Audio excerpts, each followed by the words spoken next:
ಪ್ರೇಮಾ ಶಂಕರ್. ಈಗ ಮನೆಗೆ ಅಚಾನಕ್ ಆಗಿ ಯಾರೋ ಗೆಸ್ಟ್ ಬರ್ತೀವಿ ಅಂತ ಫೋನ್ ಮಾಡ್ತಾರೆ. ಅದ್ರಲ್ಲೂ ನಮ್ಗೆ ಅವರು ತುಂಬಾ ಬೇಕಾದವರು, ಅಂತವ್ರಿಗೆ ನಾವು ಹಾಗೆ ಕಳ್ಸೋದು ಖಂಡಿತ ನಮ್ಗೆ ಮನ್ಸಾಗೋದಿಲ್ಲ. ಏನಾದ್ರೂ ಅವ್ರಿಗೆ ಇಷ್ಟ ಆಗೋ ತರ ಅಡ್ಗೆನ ಮಾಡ್ಬೇಕು ಅಂತ ಅನ್ಕೊಳ್ತೀವಿ. ಆದ್ರೆ ಅವ್ರು ನಮ್ಗೆ ಕೊಟ್ಟಿರುವಂತ ಟೈಮ್ ಜಸ್ಟ್ 1 ಗಂಟೆ. ಅಷ್ಟರಲ್ಲೇನೆ ನಮ್ಗೆ ಈಸಿ ಆಗುವಂತ ಹಾಗೆ ಅವ್ರಿಗೆ ಇಷ್ಟ ಆಗುವಂತ ಅಡ್ಗೆನ ಮಾಡಿ ಬಡಿಸ್ಬೇಕು. ಇದೊಂದು ದೊಡ್ಡ ಟಾಸ್ಕ್ ಅಲ್ವಾ ಹೆಣ್ಮಕ್ಳಿಗೆ. ಈ ಟಾಸ್ಕ್ ಅನ್ನ ನಾವು ಕರೆಕ್ಟ್ ಆಗಿ ನಿಭಾಯಿಸೋದಕ್ಕೆ ನಮ್ಗೆ ಟೈಮ್ ಮ್ಯಾನೇಜ್ಮೆಂಟ್ ಗೊತ್ತಿರಬೇಕು. ಸೊ ಇವತ್ತಿನ ಈ ವಿಡಿಯೋನಲ್ಲಿ ಅಡ್ಗೆ ಮಾಡುವಾಗ್ಲೂ ಕೂಡ ಟೈಮ್ ಅನ್ನ ಹೇಗ್ ಮ್ಯಾನೇಜ್ ಮಾಡೋದು ಅಂತ ಹೇಳಿ ತೋರಿಸ್ಕೊಡ್ತೀನಿ. ಹಾಗೇನೆ ಇವತ್ತು ನಮ್ಮ ಮನೆಗೆ ಬರ್ತಾ ಇರುವಂತವ್ರಿಗೆ ಉತ್ತರ ಕರ್ನಾಟಕ ಸ್ಪೆಷಲ್ ಊಟ ಅಂದ್ರೆ ತುಂಬಾನೇ ಇಷ್ಟ. ಅದಕ್ಕೆ ಉತ್ತರ ಕರ್ನಾಟಕ ಸ್ಪೆಷಲ್ ಫುಲ್ ಮೀಲ್ಸ್ ಅನ್ನ ರೆಡಿ ಮಾಡ್ತಾ ಇದ್ದೀನಿ. ಹಾಗೆ ಅನ್ನಿಸ್ತು ಇದೇ ತರದ ವಿಡಿಯೋ ಸೀರೀಸ್ ಮಾಡಿದ್ರೆ ಹೇಗಿರುತ್ತೆ ಅಂತ. ಮನೆಗೆ ಗೊತ್ತಿಲ್ಲದೆ ಗೆಸ್ಟ್ ಬರೋದಂತೂ ಎಲ್ರೂ ಮನೆಯಲ್ಲೂ ಇದ್ದೇ ಇರುತ್ತೆ. ಅಂತ ಟೈಮಲ್ಲಿ ಏನ್ ಮಾಡ್ಬೇಕು ಅಂತ ತುಂಬಾ ಜನ ಕನ್ಫ್ಯೂಸ್ ಆಗಿರ್ತಾರೆ. ಈ ತರದ್ದೇ ವಿಡಿಯೋ ಸೀರೀಸ್ ಮಾಡಿದ್ರೆ ಎಲ್ರಿಗೂ ಖಂಡಿತವಾಗ್ಲೂ ಯೂಸ್ ಆಗುತ್ತೆ ಅಂತ ಇವತ್ತು ಫಸ್ಟ್ ಪಾರ್ಟ್ ಇದರಲ್ಲಿ ಉತ್ತರ ಕರ್ನಾಟಕ ಸ್ಪೆಷಲ್ ಅಡ್ಗೆನ ತೋರಿಸ್ತಾ ಇದ್ದೀನಿ. ಇದಾದ್ಮೇಲೆ ಮತ್ತೆ ಇನ್ನು ಈ ತರದ ಫುಲ್ ಮೀಲ್ಸ್ ಐಡಿಯಾಸ್ ನಿಮಗೆ ಸಿಗ್ತಾ ಹೋಗುತ್ತೆ.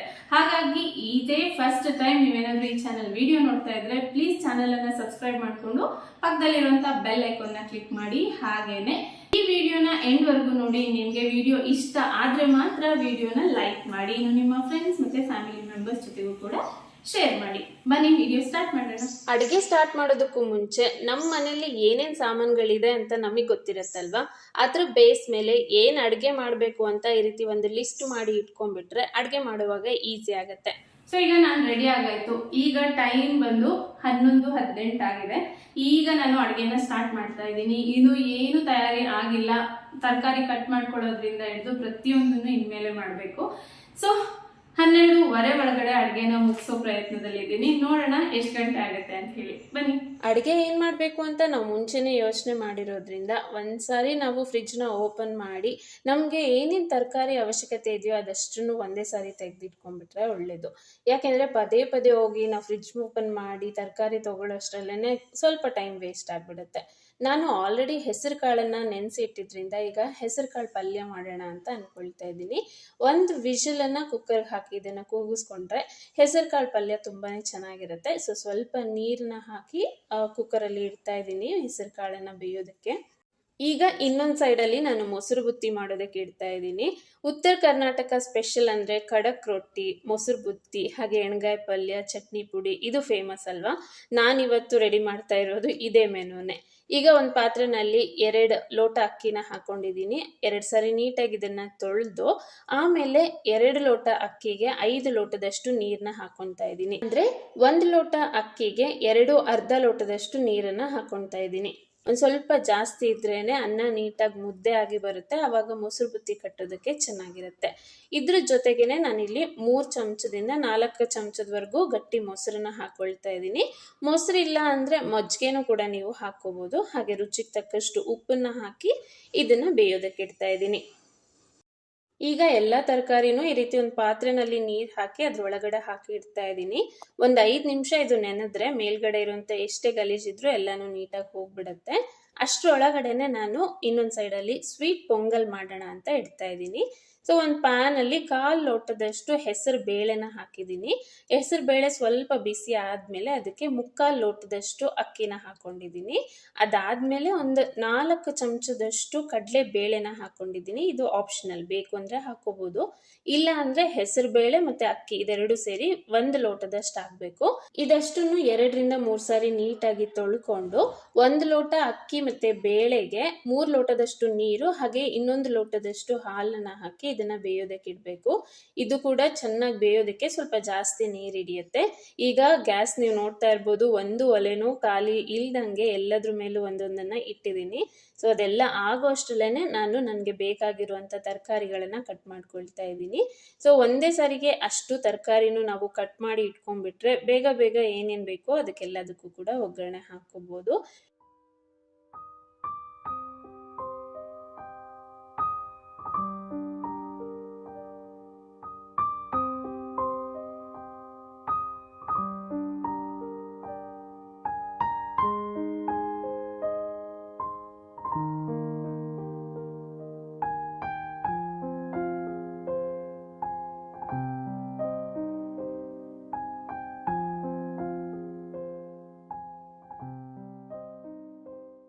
ಈಗ ಹೆಸರು ಕಾಳು ಒಂದು ವಿಷಲ್ ಆಗಿದೆ, ಅದನ್ನ ತೆಗ್ದಿಟ್ಟು ಅದೇ ಒಲೆ ಮೇಲೆನೆ ನಾನು ರೊಟ್ಟಿ ಮಾಡೋದಕ್ಕೆ ಅಂತ ನೀರು ಇಟ್ಕೊಳ್ತಾ ಇದ್ದೀನಿ.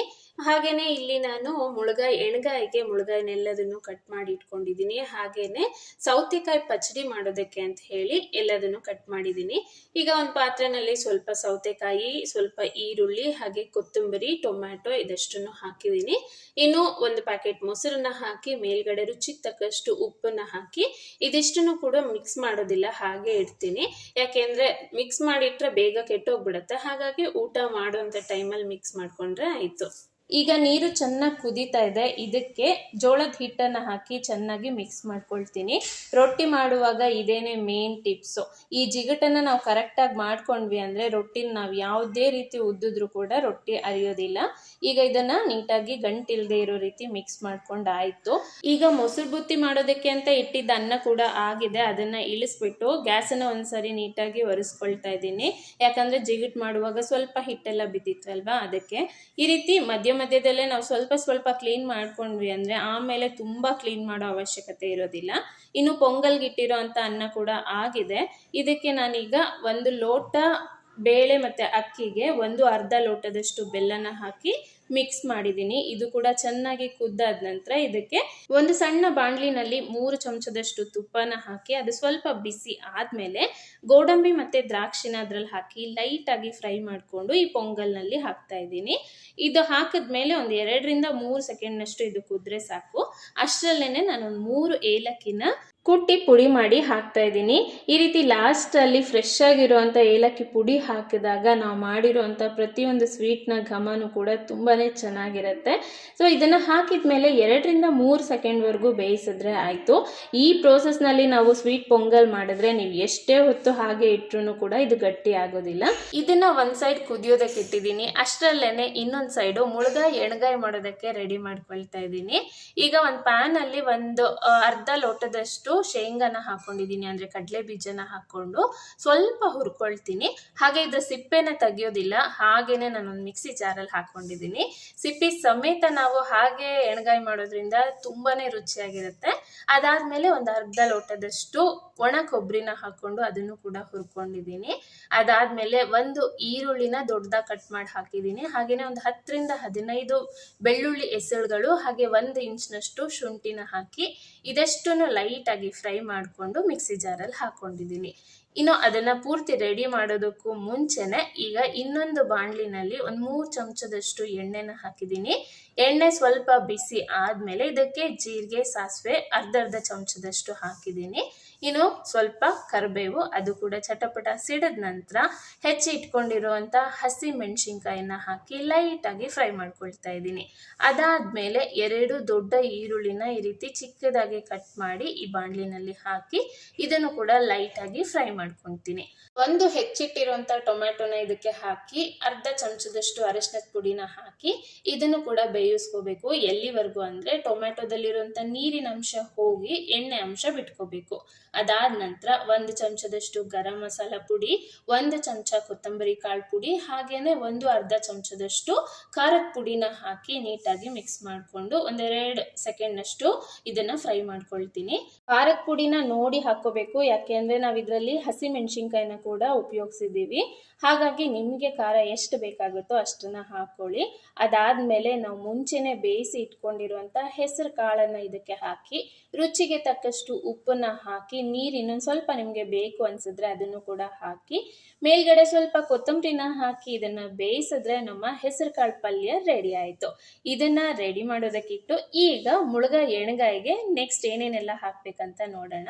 ಇದೇ ಮಿಕ್ಸಿ ಜಾರಿಗೆ 1 ಚಮಚದಷ್ಟು ಜೀರಿಗೆ, ಸ್ವಲ್ಪ ಕರಿಬೇವು ಮತ್ತೆ ಕೊತ್ತಂಬರಿ, 5ರಿಂದ 6 ಚಮಚದಷ್ಟು ಹುರಿಗಡ್ಲೆ ಅಂದ್ರೆ ಪುಟಾಣಿ ಅಂತಾರಲ್ವ ಅದನ್ನ ಹಾಕಿ ರುಚಿಗೆ ತಕ್ಕಷ್ಟು ಉಪ್ಪು, ಅರ್ಧ ಚಮಚ ಅರಿಶಿನ, ಹುಳಿಗೆ ಸ್ವಲ್ಪ ಹುಣಸೆ ಹಣ್ಣು, 2 ಚಮಚದಷ್ಟು ಖಾರದ ಪುಡಿ, 2 ಚಮಚ ಗರಂ ಮಸಾಲ ಪುಡಿ, ಹಾಗೇನೆ 1 ಟೊಮ್ಯಾಟೊನ ಈ ರೀತಿ ಕಟ್ ಮಾಡಿ ಹಾಕಿದ್ದೀನಿ. ಗರಂ ಮಸಾಲ ಪುಡಿ ಬದಲು ನೀವು ಚಕ್ಕೆ, ಲವಂಗ, ಏಲಕ್ಕಿನೂ ಕೂಡ ಹಾಕೋಬಹುದು. ಇದಿಷ್ಟನ್ನು ಹಾಕಿ ಸ್ವಲ್ಪ ನೀರನ್ನ ಹಾಕಿ ಇದನ್ನ ರುಬ್ಕೋಬೇಕು. ತುಂಬಾ ತೆಳುವಾಗಬಾರ್ದು, ಇದು ಈ ರೀತಿ ಗಟ್ಟಿಯಾಗಿರ್ಬೇಕು. ಈಗ ನಾವು ಈ ರೀತಿ ಹೆಚ್ಚಿ ಇಟ್ಕೊಂಡಿರುವಂತ ಮುಳುಗಾಯಲ್ಲಿ ಇದಿಷ್ಟು ಮಸಾಲನ್ನು ತುಂಬಬೇಕು.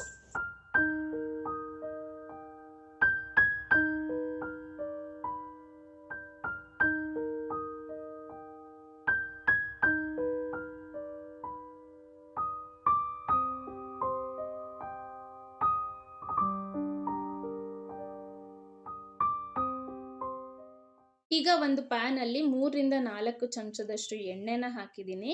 ಇದೇ ಎಣ್ಣೆನಲ್ಲೇ ನಾನು ಮುಳುಗಾಯಿ ಎಣ್ಗಾಯಿ ಮಾಡೋದು. ಆದರೆ ಅದಕ್ಕೂ ಮುಂಚೆ ಈ ಎಣ್ಣೆಗೆ ಒಂದು ಸ್ವಲ್ಪ ಹಸಿ ಮೆಣಸಿನ್ಕಾಯಿನ ಮಧ್ಯದಲ್ಲಿ ಸೀಳಿ ಇದರಲ್ಲಿ ಹಾಕಿ ಫ್ರೈ ಮಾಡ್ಕೊಳ್ತಾ ಇದ್ದೀನಿ. ಊಟದ ಮಧ್ಯದಲ್ಲಿ ತಿನ್ನೋದಕ್ಕೆ ತುಂಬಾ ಚೆನ್ನಾಗಿರುತ್ತೆ. ಆಮೇಲೆ ಇದ್ರ ಮೇಲ್ಗಡೆ ಸ್ವಲ್ಪ ಉಪ್ಪನ್ನ ಉದುರಿಸ್ಕೊಂಡು ತಿಂತಾ ಇದ್ರೆ ಸೂಪರ್ ಆಗಿರುತ್ತೆ. ಈಗ ಇದೇ ಎಣ್ಣೆಗೆನೆ ಸ್ವಲ್ಪ ಜೀರಿಗೆ, ಸಾಸಿವೆ ಹಾಗೆ ಕರಿಬೇವನ್ನ ಹಾಕಿ ಲೈಟಾಗಿ ಫ್ರೈ ಮಾಡಿಕೊಂಡು ಇನ್ನು ಉಳಿದಿರೋಂಥ ಅಷ್ಟು ಈರುಳ್ಳಿನ ಇದಕ್ಕೆ ಹಾಕಿ ಫ್ರೈ ಮಾಡಿದ್ದೀನಿ. ಅದಾದಮೇಲೆ ತುಂಬಿಟ್ಕೊಂಡಿರೋಂಥ ಮುಳುಗಾಯನ್ನ ಇದಕ್ಕೆ ಹಾಕಿ ಮೇಲ್ಗಡೆ ಲಿಡ್ಡನ್ನು ಮುಚ್ಚಿಟ್ಟು ಒಂದು 2-3 ನಿಮಿಷದವರೆಗೂ ಇದನ್ನು ಬೇಯಿಸ್ಕೊಳ್ತೀನಿ. ಅದಾದಮೇಲೆ ಮತ್ತೆ ಮುಳುಗಾಯನ್ನು ಸ್ವಲ್ಪ ತಿರುವು ಹಾಕಿ ಮತ್ತೆ ಒಂದು 2 ನಿಮಿಷದವರೆಗೂ ಬೇಯಿಸ್ಕೊಂಡು ಈಗ ನಾವು ರುಬ್ಬಿಟ್ಕೊಂಡಿರೋಂಥ ಅಷ್ಟು ಮಸಾಲನ್ನು ಇದಕ್ಕೆ ಹಾಕಿ ಬೇಯೋದಕ್ಕೆ ಬಿಡಬೇಕು.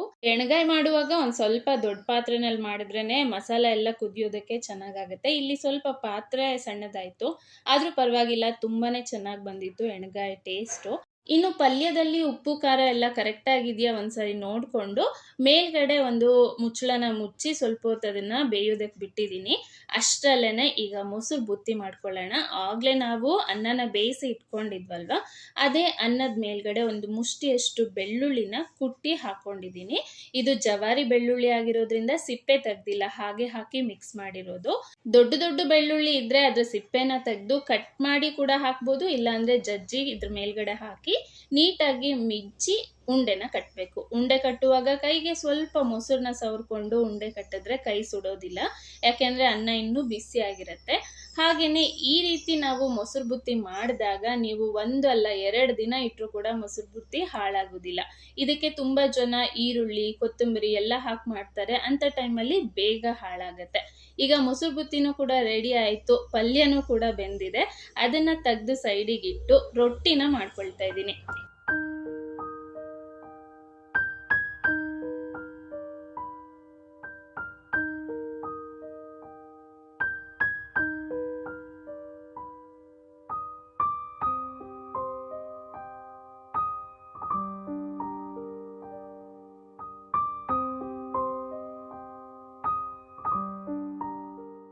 ಚಪಾತಿನ ಎಲ್ಲರೂ ಬೇಕಾದರೂ ಮಾಡ್ಕೊಂಡ್ಬಿಡ್ಬೋದು, ಆದರೆ ರೊಟ್ಟಿ ಮಾಡೋದಕ್ಕೆ ತುಂಬ ಜನಕ್ಕೆ ಬರೋದಿಲ್ಲ. ರೊಟ್ಟಿ ಮಾಡೋದಕ್ಕೆ 3 ಇಂಪಾರ್ಟೆಂಟ್ ಸ್ಟೆಪ್ ಇರುತ್ತೆ. ಒಂದು, ನಾವು ಜಿಗುಟ್ ಮಾಡ್ಕೊಂಡ್ವು ಅಂದರೆ ಹಿಟ್ಟನ್ನು ಮಿಕ್ಸ್ ಮಾಡ್ಕೊಂಡ್ವಲ್ವ ನೀರಲ್ಲಿ ಹಾಕಿ, ಆ ಸ್ಟೆಪ್ಪನ್ನು ಕರೆಕ್ಟಾಗಿ ಮಾಡ್ಕೋಬೇಕು. ಅದಾದಮೇಲೆ ತುಂಬ ನೀರು ಹಾಕದೇನೆ ಕರೆಕ್ಟಾಗಿ ಕನ್ಸಿಸ್ಟೆನ್ಸಿ ಬರೋ ರೀತಿ ಹಿಟ್ಟನ್ನು ನಾದ್ಕೋಬೇಕು. ಅದಾದಮೇಲೆ ಹಂಚ ಮೇಲೆ ಹಾಕಿ ಅದಕ್ಕೆ ನೀರು ಹಚ್ಚುವಾಗ ಹುಷಾರಾಗಿ ಹಚ್ಚಬೇಕು. ಈ 3 ಸ್ಟೆಪ್ಪನ್ನು ನಾವು ಕರೆಕ್ಟಾಗಿ ಮಾಡಿದ್ವಿ ಅಂದರೆ ನಮ್ಮ ರೊಟ್ಟಿ 100% ಆಗಿ ಪರ್ಫೆಕ್ಟಾಗಿ ಬಂದಿರುತ್ತೆ. ನಾನಿಲ್ಲಿ 1 ಗಂಟೆ ಒಳಗಡೆನೆ ಅಡುಗೆ ಮಾಡಿ ಮುಗಿಸೋ ಚಾಲೆಂಜ್ನ ತೊಗೊಂಡಿರೋದ್ರಿಂದ ಅಷ್ಟು ರೊಟ್ಟಿನೂ ಒಂದೇ ಸಾರಿ ಮಾಡಿಲ್ಲ. ಒಂದು 6 ರೊಟ್ಟಿನ ಈ ರೀತಿ ಉದ್ದಿಟ್ಕೊಂಡು ಬೇಯಿಸ್ತಾ ಇದ್ದೀನಿ. ಉಳಿದಿರೋದನ್ನು ಅತ್ತೆ ಮಾಡ್ತಾ ಇದ್ದಾರೆ. ಇನ್ನು ಎಲ್ಲ ಅಡುಗೆ ಮುಗ್ದಾಗಿದೆ. ಈಗ ನಾನು ಪಚಡಿನ ಅಂದರೆ ಮೊಸರು ಬಜ್ಜಿನ ಕಲಿಸ್ತಾ ಇದ್ದೀನಿ. ಲಾಸ್ಟಲ್ಲಿ ಈ ರೀತಿ ಇನ್ನೇನು ಊಟಕ್ಕೆ ಕೊಡ್ತೀವಿ ಅಂದಾಗ ಕಲಿಸಿದ್ರೆ ಇದು ಫ್ರೆಶ್ ಆಗಿರುತ್ತೆ, ಬೇಗ ಹಾಳಾಗಲ್ಲ. ನೀವಿಲ್ಲಿ ನೋಡ್ಬೋದು, ನಾನು ಅಂದ್ಕೊಂಡಿದ್ದಷ್ಟು ಅಡುಗೆನೂ 1 ಗಂಟೆ ಒಳಗಡೆ ಅಂದರೆ 60 ನಿಮಿಷದೊಳಗಡೆ ಮಾಡಿ ಮುಗಿಸಿದ್ದೀನಿ. ಎಣ್ಗಾಯಿ ನೋಡ್ತಾ ಇದ್ದರೆ ಬಾಯಲ್ಲಿ ನೀರು ಬರ್ತಾ ಇದೆ ಅಲ್ವಾ, ತುಂಬಾ ಟೇಸ್ಟಿಯಾಗಿತ್ತು. ಹಾಗೆ ಸೈಡ್ಸಿಗೆ ಒಂದು ಸ್ವಲ್ಪ ಈರುಳ್ಳಿನ ಹಾಗೆ ನಿಂಬೆಹಣ್ಣನ್ನು ಹೆಚ್ಚಿ ಇಟ್ಟಿದ್ದೀನಿ. ಇಲ್ಲಿ ನಮ್ಮ ಮೊಸರು ಬುತ್ತಿ ರೆಡಿ ಇದೆ, ಹಾಗೆ ಪೊಂಗಲ್ ಆಗಿದೆ, ಇನ್ನು ಹೆಸರುಕಾಳು ಪಲ್ಯ, ರೊಟ್ಟಿ ಎಲ್ಲ ಕೂಡ ರೆಡಿಯಾಗಿದೆ. ಇದನ್ನು ಈಗ ಸರ್ವ್ ಮಾಡಿ ಕೂಡ ನಿಮಗೆ ತೋರಿಸ್ತೀನಿ.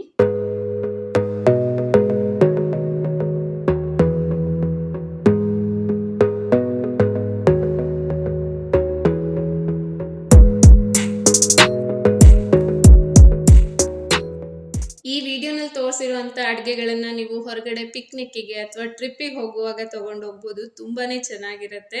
ಮುಳುಗಾಯಿ ಎಣ್ಗಾಯಿ, ಅದ್ರ ಜೊತೆ ಹೆಸರುಕಾಳು ಪಲ್ಯ, ಕಟಕ್ ರೊಟ್ಟಿ, ಮೊಸರು, ಚಟ್ನಿ ಪುಡಿ ತಿಂತಾ ಇದ್ರೆ ಇನ್ನೂ ಒಂದು ಎಕ್ಸ್ಟ್ರಾ ತಿನ್ನಬೇಕು ಅಂತ ಅನಿಸುತ್ತೆ, ಅಷ್ಟು ರುಚಿಯಾಗಿರುತ್ತೆ. ನಿಮಗೂ ಕೂಡ ಈ ಉತ್ತರ ಕರ್ನಾಟಕ ಊಟ ಇಷ್ಟನಾ? ಕಮೆಂಟ್ ಮಾಡಿ. ಅಡುಗೆ ಎಲ್ಲ ಮಾಡಿ ಮುಗಿಸಿದ್ದಾಯ್ತು. 11:30ಗೆ ನಾನು ಅಡುಗೆ ಮಾಡೋದಕ್ಕೆ ಶುರು ಮಾಡಿದ್ದು. ಈಗ 12:30 ಆಗಿದೆ. 1 ಗಂಟೆನಲ್ಲಿ ನಾನು ಅನ್ಕೊಂಡಿದ್ದ ಅಷ್ಟು ಮೆನುನು ಕೂಡ ರೆಡಿ ಮಾಡಿದ್ದೀನಿ. ಇನ್ನು ಗ್ಯಾಸ್ ಕಟ್ಟೆ ಎಲ್ಲದನ್ನು ನೀಟಾಗಿ ಒರೆಸಿ ಕೂಡ ಇಟ್ಟಿದ್ದೀನಿ. ಇನ್ನೇನು ಸ್ವಲ್ಪ ಹೊತ್ತಲ್ಲಿ ಗೆಸ್ಟ್ ಬರ್ತಾರೆ. ತುಂಬಾ ಜನ ಅನ್ಕೋಬಹುದು ಅದ್ರಲ್ಲಿ ಏನಿದೆ ಮಹಾ, ಎಲ್ಲರೂ ಅಡುಗೆ ಮಾಡ್ತಾರೆ ಅಂತ ಅನ್ಬೋದು, ಅಥವಾ ಕಮೆಂಟ್ ಕೂಡ ಮಾಡ್ಬೋದು. ಒಂದ್ಸರಿ ನಾವು ಅಡುಗೆ ಮನೆಗೆ ಬಂದು ಅಡುಗೆ ಮಾಡಿದಾಗ್ಲೇನೆ ಗೊತ್ತಾಗೋದು ಎಷ್ಟು ಟೈಮ್ ಬೇಕಾಗತ್ತೆ ಅಡ್ಗೆ ಮಾಡೋದಕ್ಕೆ ಅಂತ ಹೇಳಿ. ತುಂಬಾ ಜನದ ಮನೆಯಲ್ಲಿ ಗಂಡ್ ಮಕ್ಳು ಹೇಳೋದು ಇದೇ ಒಂದು ಮಾತನ್ನ, ಅಯ್ಯೋ ಅದ್ರಲ್ಲಿ ಏನಿದೆ ಬಿಟ್ರೆ ನಾವು ಮಾಡ್ತೀವಿ ಅಂತ. ಒಂದ್ಸರಿ ಅವ್ರನ್ನೇ ಬಿಟ್ಟು ನೋಡ್ಬೇಕು ಎಷ್ಟು ಗಂಟೆ ಒಳಗಡೆ ಅವ್ರ ಅಡ್ಗೆನ ಮುಗಿಸ್ತಾರೆ ಅಂತ ಹೇಳಿ.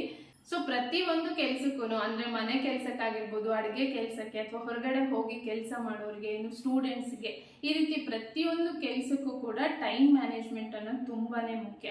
ನಾವು ಟೈಮ್ನ ಕರೆಕ್ಟಾಗಿ ಮ್ಯಾನೇಜ್ ಮಾಡೋದನ್ನ ಕಲ್ತಿದೀವಿ ಅಂದ್ರೆ ನಮ್ಮ ಲೈಫಲ್ಲಿ ನಾವು ಅರ್ಧ ಗೆದ್ದ ಹಾಗೆ. ಕರೆಕ್ಟ್ ಅಲ್ವಾ? ಸಿಂಪಲ್ ಆಗಿರೋ ಕೆಲಸ ಆಗಿರ್ಬೋದು ಅಥವಾ ಹೆವಿ ಇರೋಂಥ ಕೆಲಸ ಆಗಿರ್ಬೋದು, ಯಾವುದೇ ಕೆಲಸ ಮಾಡೋದಕ್ಕೆ ಮುಂಚೆ ನಾವು ಒಂದು ಟೈಮರ್ನ ಇಟ್ಕೋಬಹುದು, ಅಥವಾ ಈ ಟೈಮ್ ಒಳಗಡೆನೆ ನಾವು ಈ ಕೆಲಸ ಮುಗಿಸ್ಕೋಬೇಕು ಅಂತ ಒಂದು ಟಾರ್ಗೆಟ್ನ ಫಿಕ್ಸ್ ಮಾಡ್ಕೋಬಹುದು. ಈ ರೀತಿ ಮಾಡ್ಕೊಂಡು ಕೆಲಸ ಮಾಡೋದ್ರಿಂದ ಕೆಲಸ ಬೇಗ ಮುಗಿಯುತ್ತೆ, ಇನ್ನು ನಮಗೆ ದಿನದಲ್ಲಿ ತುಂಬಾ ಹೊತ್ತು ಟೈಮ್ ಸಿಗುತ್ತೆ ಇನ್ನೊಂದು ಬೇರೆ ಕೆಲಸ ಮಾಡೋದಕ್ಕೆ. ಹಾಗೆ ಇನ್ನೊಂದು ವಿಷಯ ಹೇಳೋದು ಮರ್ತಿದ್ದೆ, ಇದು ವ್ಲಾಗಿಂಗ್ ಚಾನೆಲ್ ಆಗಿರೋದ್ರಿಂದ ಪ್ರತಿಯೊಂದು ರೆಸಿಪೀಸ್ಗಳನ್ನು ನಾನು ಈ ಚಾನೆಲ್ ಅಲ್ಲಿ ಹಾಕಕ್ಕಾಗಲ್ಲ. ಹಾಗಾಗಿ ಒಂದು ಹೊಸ ಅಡುಗೆ ಚಾನೆಲ್ ಅನ್ನ ಓಪನ್ ಮಾಡಿದ್ದೀನಿ, ಪ್ರೇಮಾ ಶಂಕರ್ ಕೈ ರುಚಿ ಅಂತ ಹೇಳಿ. ಸೊ ನಿಮ್ಗೆ ಅಡುಗೆ ಬಗ್ಗೆ ಆಸಕ್ತಿ ಇದ್ರೆ ನೀವು ಆ ಚಾನೆಲ್ ಅನ್ನ ಸಬ್ಸ್ಕ್ರೈಬ್ ಮಾಡ್ಕೋಬಹುದು. ಅದರಲ್ಲಿ ನಾನು ಹೋಟೆಲ್ ಮತ್ತೆ ಡಾಬಾ ಸ್ಟೈಲ್ ಅಲ್ಲಿ ಮಾಡುವಂತ ಅಡುಗೆಗಳನ್ನ ಮನೆಯಲ್ಲೇ ಈಸಿಯಾಗಿ ಹೇಗ್ ಮಾಡ್ಕೋಬಹುದು ಅಂತ ತೋರಿಸ್ತೀನಿ. ಇನ್ನು ನಾವು ರೆಗ್ಯುಲರ್ ಆಗಿ ಮನೆಯಲ್ಲೇ ಮಾಡುವಂತ ಅಡುಗೆಯ ರುಚಿನ ಇನ್ನಷ್ಟು ಜಾಸ್ತಿ ಮಾಡ್ಕೊಳ್ಳೋದಕ್ಕೆ ಏನೇನ್ ಟಿಪ್ಸ್ ಮತ್ತೆ ಟ್ರಿಕ್ಸ್ ಅನ್ನ ಯೂಸ್ ಮಾಡಬಹುದು ಅಂತ ಕೂಡ ತಿಳಿಸ್ತೀನಿ. ಖಂಡಿತ ಎಲ್ಲಾ ರೆಸಿಪೀಸ್ಗಳು ನಿಮ್ಗೆ ಇಷ್ಟ ಆಗುತ್ತೆ. ಸೊ ನನ್ನ ಹೊಸ ಚಾನೆಲ್ ಲಿಂಕ್ ಅನ್ನ ವಿಡಿಯೋ ಕೆಳಗಡೆ ಡಿಸ್ಕ್ರಿಪ್ಷನ್ ಅಲ್ಲಿ ಕೊಟ್ಟಿರ್ತೀನಿ, ಚೆಕ್ ಮಾಡಿ ನೋಡಿ. ಒಂದೆರಡು ವಿಡಿಯೋಸ್ ನೋಡಿ, ನಿಮ್ಗೆ ಇಷ್ಟ ಆದ್ರೆ ನೀವು ಚಾನೆಲ್ ಅನ್ನ ಸಬ್ಸ್ಕ್ರೈಬ್ ಮಾಡ್ಕೊಳ್ಳಿ. ಇನ್ನು ಸಬ್ಸ್ಕ್ರೈಬ್ ಮಾಡ್ಕೊಂಡ್ಮೇಲೆ ತಪ್ಪದೆ ಅದ್ರ ಪಕ್ಕದಲ್ಲಿ ಬರುವಂತ ಬೆಲ್ ಐಕಾನ್ ನ ಕ್ಲಿಕ್ ಮಾಡಿ. ಆ ರೀತಿ ಬೆಲ್ ಐಕಾನ್ ಕ್ಲಿಕ್ ಮಾಡಿದ್ರೆ ನೆಕ್ಸ್ಟ್ ಟೈಮ್ ನಾವು ಹೊಸ ರುಚಿ ಯಾವುದೇ ಅಡುಗೆನ ಹಾಕಿದಾಗ್ಲೂ ನಿಮ್ಗೊಂದು ನೋಟಿಫಿಕೇಶನ್ ಬರುತ್ತೆ, ನೀವು ತಪ್ಪದೆ ನೋಡ್ಬೋದು. ಸೊ ಈಗಲೇ ಹೋಗಿ ಸಬ್ಸ್ಕ್ರೈಬ್ ಮಾಡ್ಕೊಳ್ತೀರಾ ಅಲ್ವಾ? ಇನ್ನು ಇವತ್ತಿನ ಈ ವ್ಲಾಗ್ ನ ಇಲ್ಲಿಗೆ ಎಂಡ್ ಮಾಡ್ತಾ ಇದ್ದೀನಿ. ಮತ್ತೊಂದು ಹೊಸ ಇಂಟ್ರೆಸ್ಟಿಂಗ್ ವ್ಲಾಗ್ ಜೊತೆ ಸಿಗ್ತೀನಿ. ಅಲ್ಲಿವರೆಗೂ thanks for watching. Bye bye, take care.